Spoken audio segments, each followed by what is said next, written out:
The housing crisis after 60. Let's make smart moves in an impossible market. Yeah, we can. So the housing crisis that no one's talking about is why women over 60 are stuck. Hello, my strong We Can Do It women friends. I'm 𝗹𝗲, and today we're addressing a crisis that's hitting our generation harder than anybody really wants to admit. The housing affordability crisis for women over 60. While everybody talks about young people struggling to buy homes, nearly 12 million senior households are now severely cost burdened, spending over half their income on housing. So last week we talked about inflation protection. Today we're diving into how the housing market has fundamentally changed and what smart women are doing to navigate it successfully. The hidden senior housing crisis. Here are the facts. It might shock you. In 2000, 11.5% of households headed by someone over 50 were severely cost burdened by housing. By 2024, that number has jumped to over 16%. So nearly 12 million households are severely cost burdened by housing, which means, of course, that the other categories of our spending just, draw short shrift. That's not a small increase. That's a crisis. So for context, severely cost burdens means you're spending more than 50% of your income on housing. I mean, it used to be 38%. That's what you would qualify for a mortgage when you would back into it as a financial planner. So when you're spending that much on housing, there's very little left over for healthcare, food, or emergencies, let alone fun. So the perfect storm facing our generation, three basic forces have collided to create this crisis. And one, home values have skyrocketed during the pandemic, especially, often doubling in many areas. Property taxes and insurance have exploded, even for long-time homeowners. Interest rates have tripled, making downsizing financially impossible for many. Here's a real-life example. The downsizing dilemma affected my client, Janet, who's 72. She owns an $800,000 four-bedroom home in suburbia, Chicago. She bought it for $180,000 in 1995. Her property taxes have risen to $18,000 a year, and the maintenance costs another $12,000 a year. She'd love the downsize, but similar smaller homes in her area cost $600,000 plus and still would require a mortgage, and that mortgage might be issued to her at 7% interest. So her choice is stay in an expensive, too large of a home or take on debt at age 72. This is the impossible position millions of women face, the silver tsunami. Economists predicted a silver tsunami of baby boomers selling houses and downsizing, and yet it's not happening as they have projected because smaller homes cost almost as much as larger ones. Moving costs are enormous, 6 to 10% of the home value you can sink into a mover. Mortgage rates make financing unaffordable. And suitable housing for seniors barely exist because there are so many of us. The 5 housing strategies that actually work in 2025 and throughout. Strategy 1, the strategic stay and optimize. If moving doesn't make financial sense, optimize your current situation. Convert unused space to rental income. Yeah, who needs a garage? Who needs an extra bedroom for a boomerang kid that's come back, right? Home equity lines of credit can help us improve our home to maybe make a new and separate entrance that blocks it off from that lower level, for example, or that extra bedroom from the rest of the house.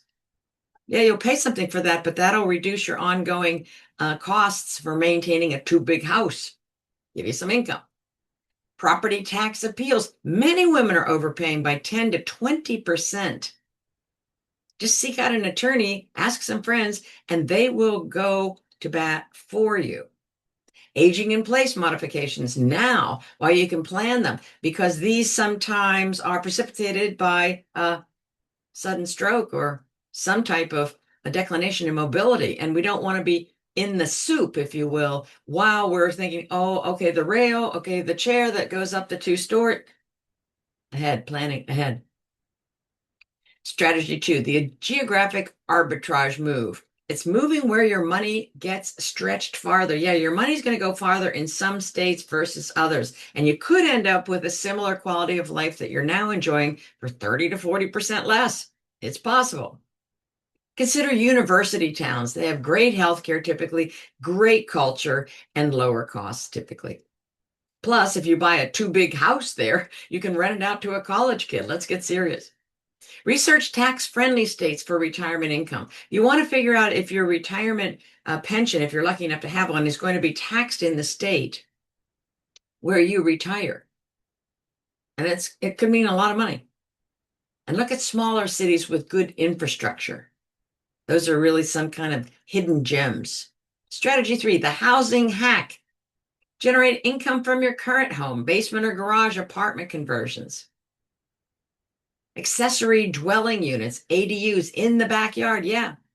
House hacking with trusted roommates or caregivers. Short-term rentals just for extra income. You might just take on a kid for the summer while they're not in college. And now you're not burdened by 24-hour, 365-day person. It's short-term. You control it. Strategy 4, the creative downsizing thinks beyond the traditional moves, right? 55 plus communities with entrance fees, yet they have lower ongoing costs. And you may involve yourself in a cooperative housing arrangement, a co-op. Tiny homes on the family property. Some children are building tiny homes for the parents on their property. It gives each of them a sense of separation and autonomy, and yet it's close enough that you can look after each other. Manufactured homes in quality communities. I mean, it's surprising sometimes what we used to call trailers look like these days. They're pretty impressive. Strategy 5, the collaborative solution. Buy a duplex with a trusted friend or family member.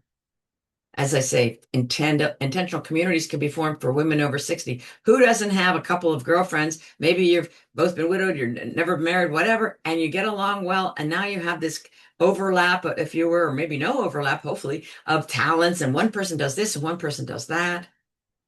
It works beautifully for some women. Shared equity arrangements. You might have a son or daughter that puts a down payment down for you for the adult community, and you cover the carry each month, but then upon your death, they receive a certain percentage of that down payment back. Co-housing developments. How about technology tools for housing decisions? How about looking at Zillow for the current home value? Many, many sites, Zillow is one of them. Zillow also gives you some market trends, which are interesting.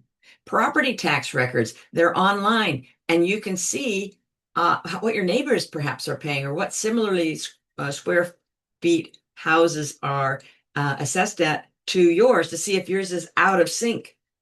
Move.com gives you the cost of living calculators. Medicare.gov for healthcare access in new areas.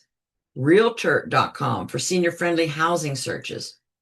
The financial math of housing decisions always calculates the total cost of the ownership. You want to talk about the mortgage or the rent, the property taxes if you're buying, insurance, utilities, maintenance, whoever thinks about that. It's an ever-present concern. Transportation costs. How close are you to the local university? How close are you to the cultural centers? How close are you to a train station, for example? Healthcare assess. You want to assess your healthcare costs and the providers in that area. Now, sometimes the cheaper option actually costs more when you factor everything in. That's why I'm suggesting that you think ahead, plan in order not to get confused or upside the head like, oh, that was a surprise. There are legal and financial protections that you want to understand. Understand your state's homestead exemptions. Know your rights regarding property tax increases. Research reverse mortgages carefully. It can be helpful, yet they're complex. You have to be 62 years of age and your house has to be free and clear. But you say, well, I have a little mortgage. Yeah, but you have a portfolio. Take some of the portfolio, pay off the mortgage. Now you're eligible. Understand fair housing laws that protect seniors. Get legal advice before major housing decisions. Never, ever would a woman be wise to go and seek out a rental or presume and pursue a home buying experience without a male present. That's called the pink tax. And the male doesn't even have to say anything. His presence decreases the price. Yeah, there are stats on that. Let's talk about the emotional side of housing transitions. This isn't just about money. It's about identity, independence, and dreams. Many of my women clients had struggled with leaving the family home where the children were raised, fear of losing their independence, anxiety about making the wrong choice, grief over changing circumstances. These feelings are valid and very important in decision making. And yet the housing market has fundamentally changed and the old rules don't apply. But that doesn't mean we're powerless. Smart women are finding creative solutions, and you can too. The key is thinking strategically rather than traditionally. Your housing decision at 60, 70, or 80 doesn't have to follow the same playbook as previous generations. Next week, we're going to explore another major 2025 trend, and that is how AI and technology are revolutionizing healthcare and what that means for your wealth and your wellness.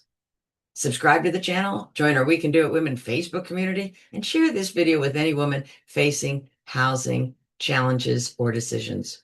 Until next week, remember, you deserve housing that supports your dreams and that doesn't drain them.